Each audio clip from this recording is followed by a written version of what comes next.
Hey guys, Max here from Lawn Hub, and as you can see we are at Lawn Hub HQ today, although it is a windy, wild day outside, so we've found a nice quiet place inside to answer the questions that you guys have given us on YouTube, Instagram and Facebook. So we asked last week and over the weekend for you guys to think of anything you needed to know or wanted to know about your lawn and your future plans, what's going on in winter, how do we get good results during winter, ready for spring and all sorts of stuff. So I've picked out 5 questions. The 5th one is from Damo, our favourite YouTube celebrity, and I'm going to answer that first. So Damo asked, is Clint as cool as he seems? Now in answer to your question, Damo, no, he's not. Alright, so we'll get into our first question, and it is from Ryan Bailey on Instagram. Now, Ryan asks, can you tell us a bit more about oversowing with rye? Now, we have had a bit of fun and a bit of trial and tribulation with Clint's oversow on his Tiff Tuff. A few points that I can really recommend and help you out with going forward. Make sure that you are oversowing rye while we still have some good warmth. Now, we're seeing ovals, sports fields do it sort of early March, in towards mid-March. That's the perfect time. We're still getting nice soil temperatures here, especially here in Adelaide. We can only talk for Adelaide at the moment because we've trialled it here on Clint's lawn. Get it while it's nice and warm. You're going to get good germination, you're going to get good strong growth originally, and it's also a good time to get your scarifying done. So that brings me to the next point.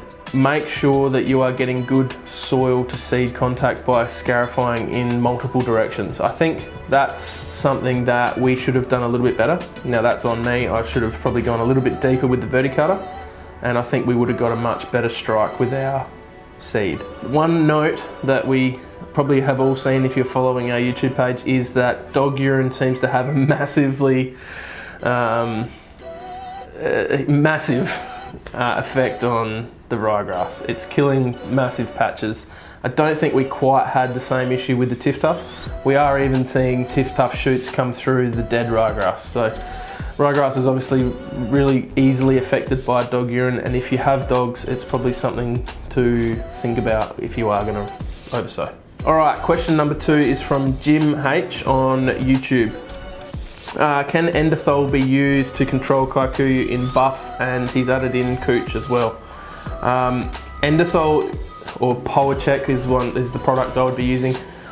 Is not registered for the control of kikuyu in those grasses, but it does have a fantastic kill rate on kikuyu. Now, I think going in the past that I have used it on my home lawn to kill some Poa annua or winter grass, and I have got a good result on small pieces of kikuyu that are coming through.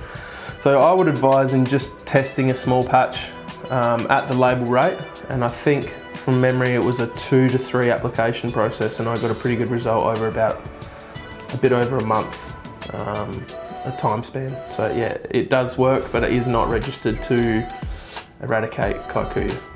So our 3rd question is from D Carson on Instagram. How to get better root growth in clay soils. Alright, so clay soils are generally very small particles clumped together. So what usually is happening in your soil is you're getting a lot of compaction. They're very dense, stuck together particles. My best advice is to aerate often and deeply. So if you can get a solid tine aeration in there every 3 to 6 months during growing season and sometimes during winter, you're going to be a lot happier with the decompaction you're receiving, and that's going to help your roots get down to where you would like them to be and be more vigorous in their growth. We use roots and shoots for root development. It's a great kelp content, and someone has just smashed a pallet right while we're doing this.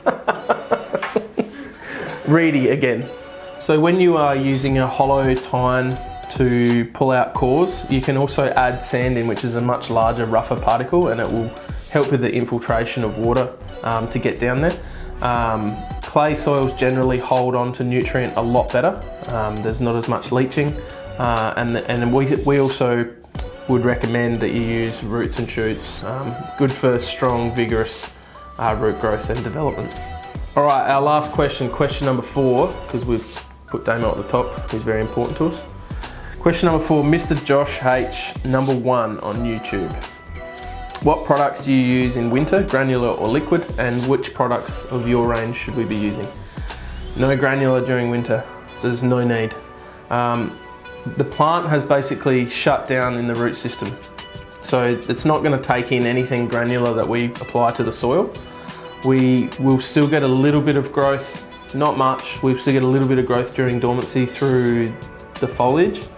So then using a foliar spray like our liquid range, perfect. I wouldn't be putting it out in massive amounts.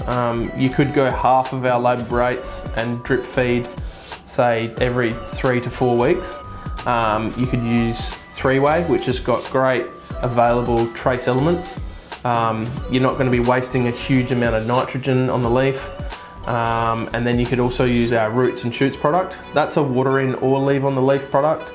I like to put out Roots and Shoots once a month at the label rate, the lowest label rate. I just think it gives my grass just that little tinge of green, keeps that bit of colour during dormancy, and also is adding a great supplement into the soil in the kelp. And then lastly, Money Shot. So that's your liquid green up. So you're not going to get a huge result out of that in winter, but you still will get a little lick of green just to get things through. Probably take away a little bit of that frosty tip sometimes that you can get from a frost or from some really cold weather and heavy rains that we get in winter time. So those 3 products you can use all at once, or you can use them spaced out, you can use them as part of a program. If you want to hit me up with any questions in our DMs, I can talk to you about when to apply, what to apply, and how often to apply. So yeah, no, thanks guys for being involved in the AMA. It's our first one. We're probably going to do one once a month from now on. So if you've got any more questions, I mean, continue to ask questions in our DMs on our YouTube. And we're also giving away some stuff on YouTube. So make sure you head over and subscribe, click that button, and see more of our content coming up soon. Thanks guys.